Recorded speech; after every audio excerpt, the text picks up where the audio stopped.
Hi, everyone. Welcome to This One's Dedicated To. I'm Chris Barton. And I'm Jennifer Ziegler, and we are here with our friend, the esteemed writer Polly Holyoke, who's here to talk about the dedication in her middle grade novel, Skywriters. Welcome, Polly.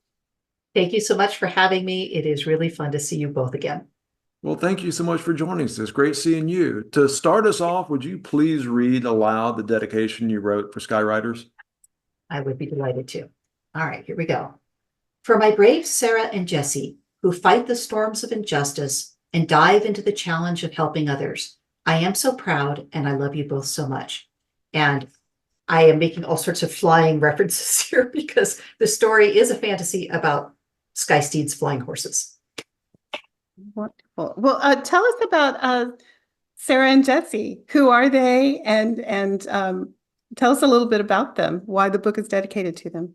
I have had several books. I might have been a romance writer before I was a children's author.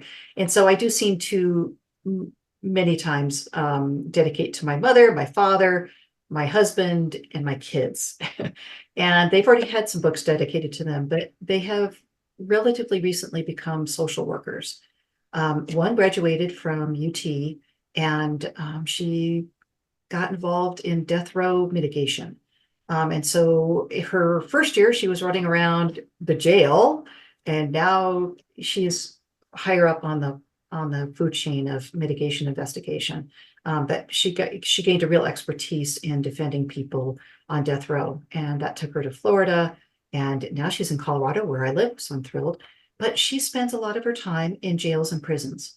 And I'm so proud of her. She's working with some really tough clients who have done sometimes some pretty hard things, but she's always looking for the reason why people are broken and why they do these terrible things. Mhm. And what guts to be in maximum prisons and in jails. And so she's really fighting the good fight. But then my younger one, I thought might become a teacher, as I was in my time, or a counselor. She's very empathetic, and she's become a social worker, and she works in drug rehabilitation. So she works with people who have sometimes, a lot of times, there's homelessness, emotional issues, drug dependencies, all kind of combined. And so she did that here in Steamboat for a year, and now she's up in Seattle working at a Medicaid facility.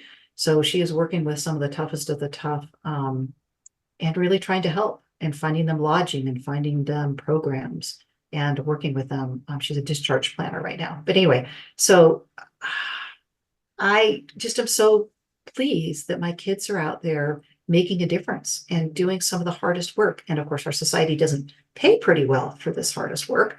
So they're also making a choice in terms of their lifestyle, which I think is really a shame when I look at how much we pay football players and basketball players versus what we should be paying for social workers and for teachers. But anyway, so they really are fighting injustice and really making a difference. Well, are these traits that you saw in them when they were younger, say when they were the age of the readers of Skywriters, or are there things that they did that made you see, oh, this is someone who cares about fighting injustice? I would say that they both were very empathetic and they were the listeners. They were the ones that everybody came to with their problems. Both daughters definitely had that. But they were both quiet, and not hugely outgoing or anything. And so I think it takes a certain kind of quiet courage to do the work that they are doing. Um, and I guess I'm thrilled about that because I really do believe that individuals can make a difference. You just, as a parent, you wonder what's going to rub off on the kids and what they're going to take away from the way you lived.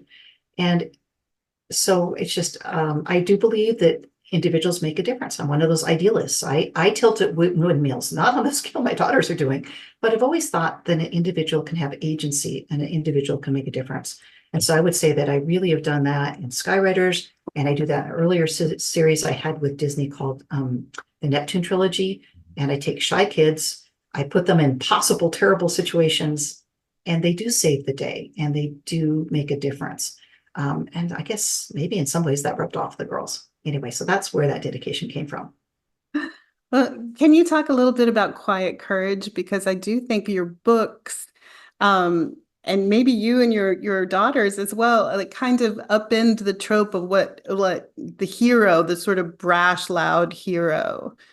Can you talk a little bit about that? Sure. And I'd say both books do that. I'm also a pretty rabid feminist, and so I believe that in girl power. And what I see oftentimes with girls, and in my own life and with my own daughters, is they may have the quiet voice, but they also lead by consensus. They get people together to get done what needs to be done. And they don't do it by just charging over the hill and say, follow me. They build a group, they put a group together, they listen to other people, and it can be a very effective form of leadership. I think I practiced it in my life, and it's really cool to see my kids have done the same thing. So I certainly then put it onto my characters that sometimes they're not the first person you would think would save the day, but they are there making good suggestions and stepping into the breach and making everybody listen to them in subtle ways. And so a very shy girl in the Neptune Project ends up leading everybody in a group in a survival situation. And then in Skywriters, I have a girl with dyslexia who is not very comfortable in her skin. She's certainly not very comfortable with other people. She loves her Sky Steed, and she loves her uncle, but she's really a loner. But she has the secret to how, when these terrible three-headed monsters, the Chimera, return, she's one of the few that knows how to fight them. And her challenge in the first book in the series is to get people in power to listen to her. And that is a really tough challenge for a 12-year-old, 13-year-old girl from the fringes of the empire to speak truth to people in power, right, in the central capital. But she becomes a leader of a small group, and then she ends up, leading the grooms and leading trainees in the Sky Academy. And with a coalition that she helps build, they defend the capital of the empire in the first book. And then she continues to do that in her quiet, consistent way. And she gains friends. Her Sky Steed is always telling her that she needs a herd of her own. That's kind of her personal arc. And so by the end of the first book, she's starting to build a herd of her own, which cracks me up to do that connection between animals and people. We all need our herds.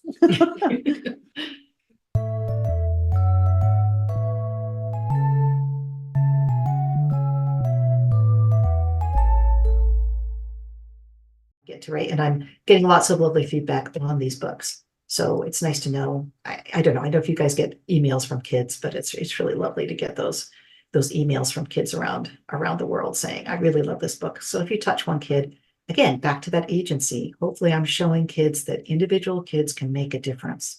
It is worth tilting at the windmills in life. It is worth trying. Maybe you'll become a social worker, or maybe you'll just become a stronger person, exercising your quiet leadership and making the world a better place.